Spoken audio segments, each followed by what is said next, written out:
I have no doubt you could sit in front of a screen for 2 hours or even longer without breaking your concentration. But what about half an hour of studying? Oof, that might be too hard. How about working on your side business for another hour? Doesn't sound too appealing. Even though you logically know that studying, exercising, building a business, or something equally productive will bring you more benefits in the long run. Yet you still prefer watching TV, playing video games, and scrolling through social media. One might argue that it's obvious why. One activity is easy and doesn't require much effort, while the other activity is difficult and it requires you to apply yourself. Which begs the question, why are some people more motivated to tackle and enjoy difficult things? And is there a way to make difficult things easy? To answer this question, we need to look at the brain's neurotransmitter, dopamine. But what is dopamine? It is a brain neurotransmitter. Dopamine is often considered a pleasure molecule, but that's not quite what it does. Dopamine is what makes us desire things, and it's that desire that gives us the motivation to get up and do stuff. If you're not sure how powerful dopamine is, let me introduce you to a few experiments neuroscientists did on rats. The researchers implanted electrodes in the brains of rats. Whenever the rat pulled a lever, the researchers stimulated the rat's reward system in the brain. The result was the rats developed a craving so strong they kept pulling the lever over and over for hours. The rats would refuse to eat or even sleep. They would just keep pressing the lever until they would drop from exhaustion. But then the process was reversed. The researchers blocked the release of dopamine in the brain's reward center. As a result, rats became so lethargic that even getting up to get a drink of water was not worth the effort. They wouldn't eat. They didn't want to mate. They didn't crave anything at all. You could say that the rats lost all will to live. However, if food was placed directly in their mouths, the rats would still eat and enjoy the food. They just didn't have the motivation to get up and do it themselves. You would think that it's the thirst or hunger that motivates us to get food or water. But there's also dopamine that plays a key role here. Those rat experiments might be extreme cases. Now, the dopamine effects in our daily lives. In fact, your brain develops priorities in large part based on how much dopamine it's expecting to get. For example, before you eat comfort food, your brain releases dopamine because you anticipate that the food will make you feel good, even if it actually makes you feel worse. That's because your brain doesn't even care if the high dopamine activity is damaging to you. It just wants more of it. If an activity releases too little dopamine, you won't have much motivation to do it. But if an activity releases a lot of dopamine, you'll be motivated to repeat it over and over. We, as human beings, don't really prefer to enjoy hard things. Rather, we are much comfortable in our ease doing easy things. Learning how to make difficult things easy has become a desperate need. So, which behaviors release dopamine? Any activity where you anticipate there's a potential reward releases it. But if you know there are no immediate rewards with the behavior, your brain won't release it. Someone who's a drug addict. He knows that what he's doing is not good for him, but all he wants is to get more of that drug. Besides getting you high, cocaine and heroin release unnatural amounts of dopamine, which in turn makes you crave them even more.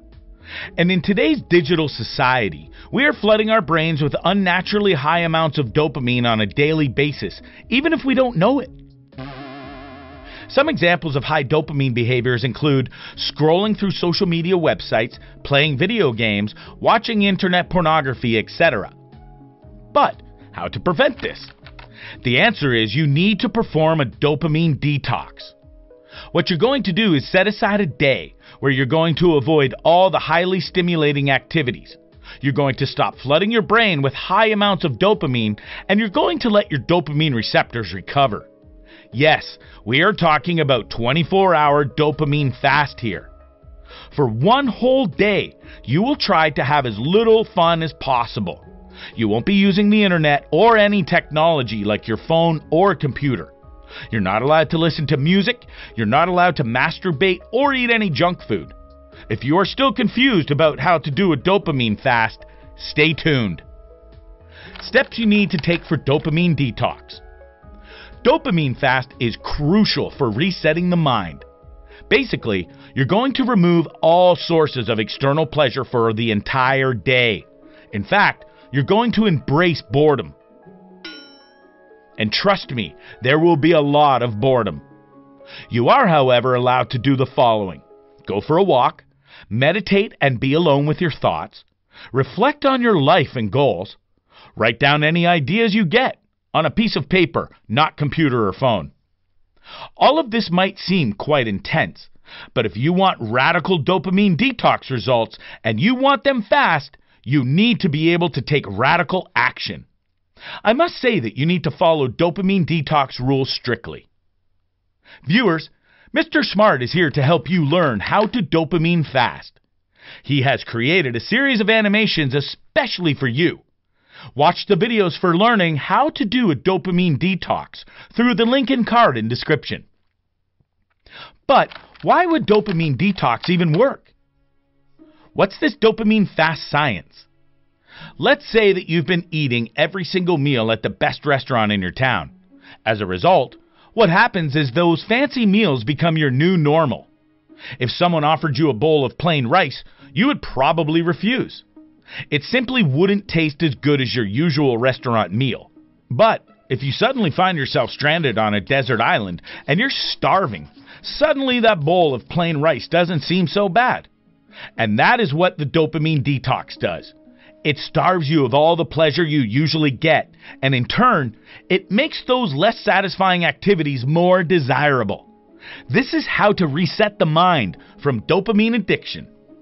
To put it simply, dopamine detox works because you become so bored that boring stuff becomes more fun. Reward yourself. You can use your high dopamine activity as a reward for completing difficult work.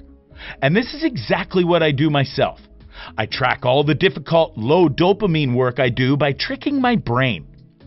Cleaning my apartment, practicing the piano, reading books, doing some sort of exercise, etc. After I'm able to get a certain amount of work done, I reward myself with some amount of high dopamine activity at the end of the day.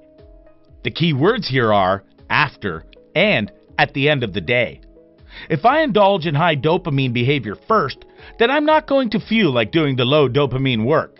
I'm simply not going to be motivated enough.